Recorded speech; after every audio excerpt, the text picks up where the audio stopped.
Let's dive into the Three of Swords.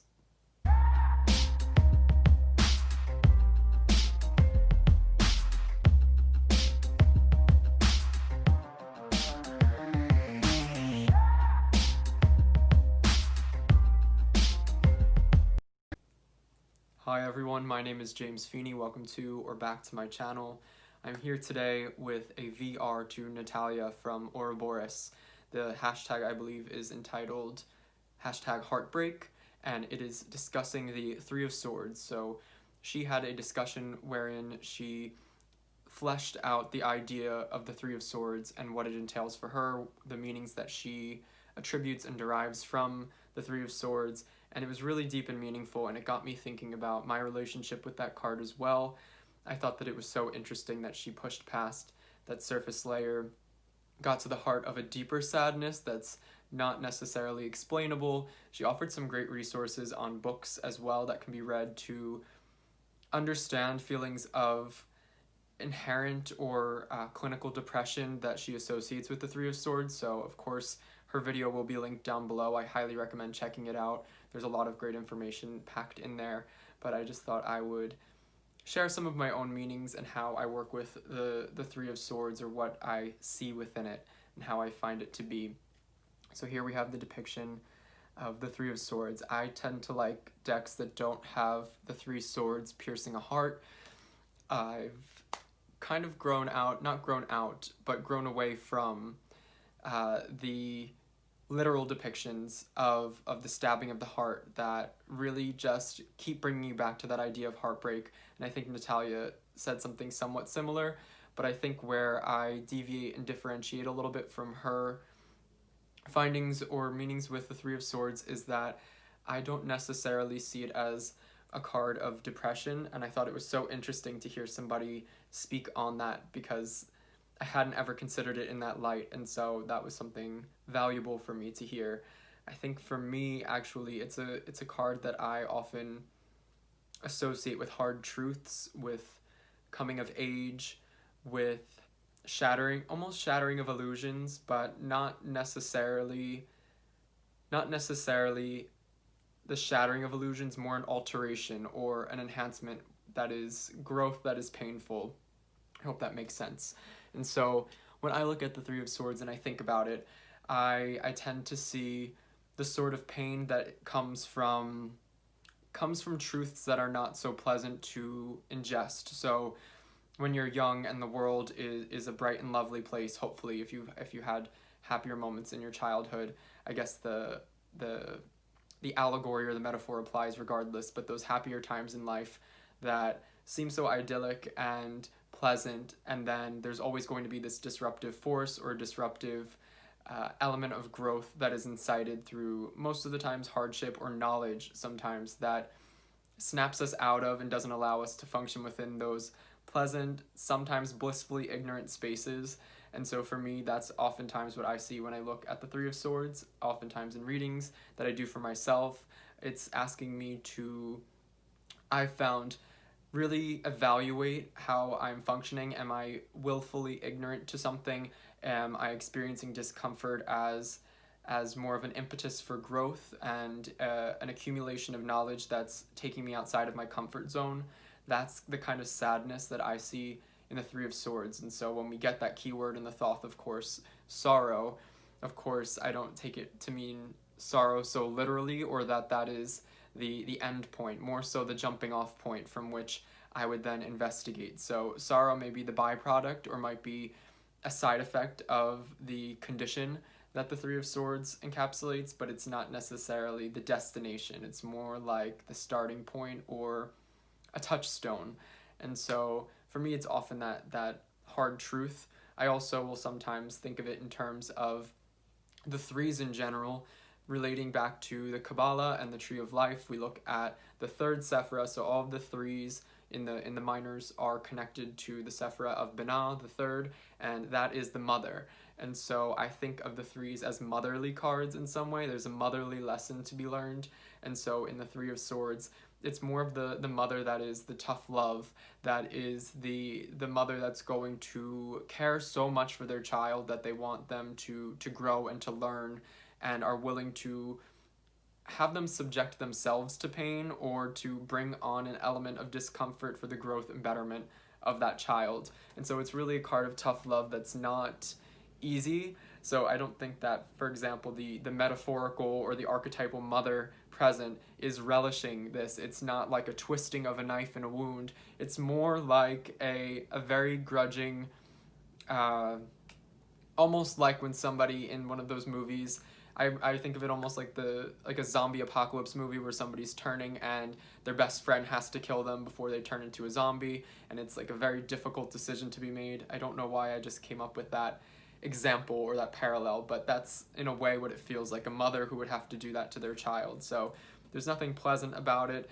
There's nothing sadistic about it, and if it's self-inflicted, it's not anything that it's not to be relished. It's not sadistic. So I actually, before I started filming this, found myself going back to the Book of Thoth and investigating and rereading the entry on the Three of Swords specifically. So it's not a long entry, it's just this little paragraph that heads up to here. Most of the minors in the Book of Thoth they have short entries, and I thought that it was interesting, so I thought I would just read a bit of that for you all. And some of it does touch upon, especially that motherly aspect, I think is partially derived from my readings and studies of the Thoth, but I think that element of coming of age and hard truths that shatter false realities and our impetuses for growth, I think that that's more personal, but I do think that motherly aspect that I've kind of tacked on is in some way tied to the Kabbalah, the Tree of Life, and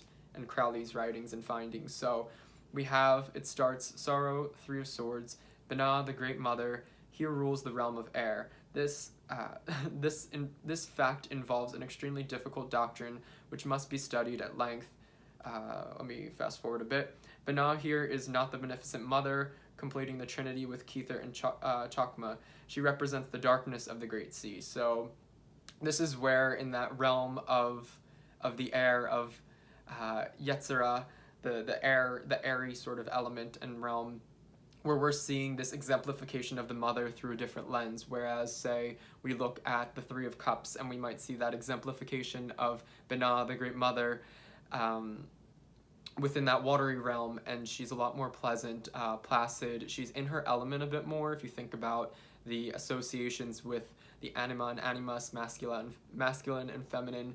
So she's almost outside of her element. I almost think of it as the Queen of Swords, actually, when I think of Binah, that mother in the airy realm.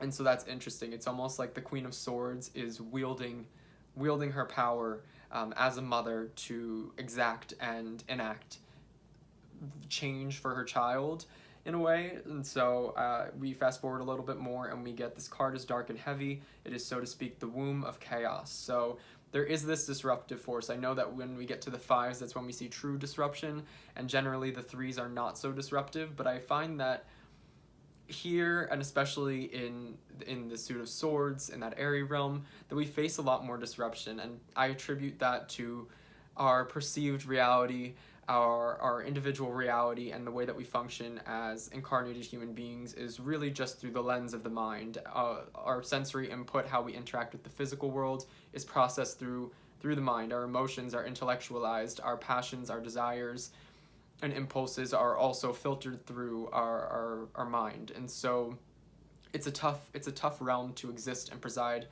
over and within, and so we get a lot more disruptive and chaotic forces, it seems, and I think that might have to do with the human condition. So now that's deviating a bit from the Three of Swords, but I do think it all plays this integral role in my understanding of the Three of Swords and the various moving parts that I see to make it up.